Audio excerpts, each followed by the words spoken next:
रहीम अस्सलाम वालेकुम। तो गौरमेंट इन एक्शन पता यही ਚੱਲਿਆ कि आइंदा ਜਿਹੜੇ दिन आ रहे हैं ना कंट्रोल रेट ਤੇ ਤੁਹਾਨੂੰ ਜਿਹੜਾ ਨਾ ਫਰਟੀਲਾਈਜ਼ਰ ਮਿਲੇਗਾ। ਦੇਖੋ ਅਗਰ ਕੰਟਰੋਲ ਰੇਟ ਦੀ ਗੱਲ ਕਰੀਏ ਤੇ ਸਾਡਾ ਯੂਰੀਆ ਦਾ ਕੰਟਰੋਲ ਰੇਟ ਜਿਹੜਾ ਨਾ ਉਹ 31-3200 ਰੁਪਏ ਸੀ ਤੇ ਹਾਲੀਆ ਗਵਰਨਮੈਂਟ ਨੇ ਥੋੜਾ ਜਿਹਾ ਇਜ਼ਾਫਾ ਕੀਤਾ ਇਹਦੇ 'ਚ 200 ਰੁਪਈਆ ਤੇ 3400 ਰੁਪਈਏ ਦੇ ਅੰਦਰ ਬਾਹਰ ਇਹਦਾ ਕੰਟਰੋਲ ਰੇਟ ਆ।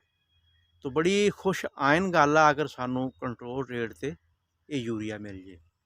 दूसरा फास्फोरसी खाद साड़ी जी DAP आ ये 14,000 रुपए ते चली गई आ ते इहदे ते भी एक्शन बहुत जल्द जिहड़ा ना वो हो जाना वा। इंशाअल्लाह अल्लाह दे फजलो करम नाल कंट्रोल रेट ते ये मिलेगी। ते किसान भाइयों नू अज वाली वीडियो का मकसद यही आ कि थोड़े जे दिन इंतज़ार करो।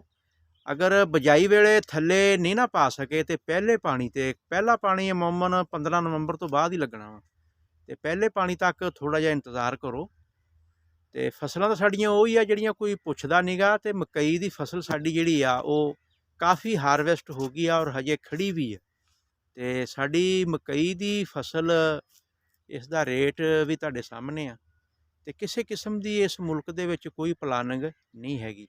ਸਾਡਾ ਹਮਸਾਇਆ ਮੁਲਕ ਜਿਹੜਾ ਵਾ ਉਹ ਬਹੁਤ ਸਾਰੀ ਮਾਲੀ ਮਾਵਨਤ ਕਰਦਾ ਵਾ ਫਾਰਮਰ ਦੀ।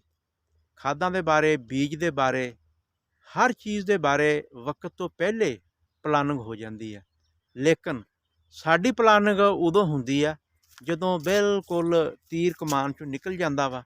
ਮਾਫੀਆ ਕਮਾ ਕੇ ਰੱਜ ਜਾਂਦਾ ਵਾ। ਉਹਨਾਂ ਦਾ ਜਿਹੜਾ ਬੈਂਕ ਬੈਲੈਂਸ ਆ ਉਹ ਅਰਬਾਂ ਕਰੋੜਾਂ 'ਚ ਹੋ ਜਾਂਦਾ ਤੇ ਫਿਰ ਥੋੜ੍ਹਾ ਜਿਹਾ ਇਹ ਵੀ ਜਗਮਗਾਉਂਦੇ ਆ ਕਿ ਯਾਰ ਨਹੀਂ ਇਹ ਤਾਂ ਬਹੁਤ ਜ਼ਿਆਦਤੀ ਹੋ ਗਈ ਹੈ। ਤੇ ਸਾਡਾ ਤਾਂ ਮਜਮੂਈ ਤੌਰ 'ਤੇ ਮੁਤਾਲਬਾ ਇਹੋ ਹੀ ਆ ਇਹ ਹਕੂਮਤ ਦੇ ਅੱਗੇ ਕਿ ਸਾਨੂੰ ਕੰਟਰੋਲ ਰੇਟ 'ਤੇ ਜਿਹੜੀ ਖਾਦ ਆ ਇਹ ਸਾਨੂੰ ਬਿਲਕੁਲ ਇਸਤੇਮਾਲ ਕਰਵਾਈ ਜਾਵੇ।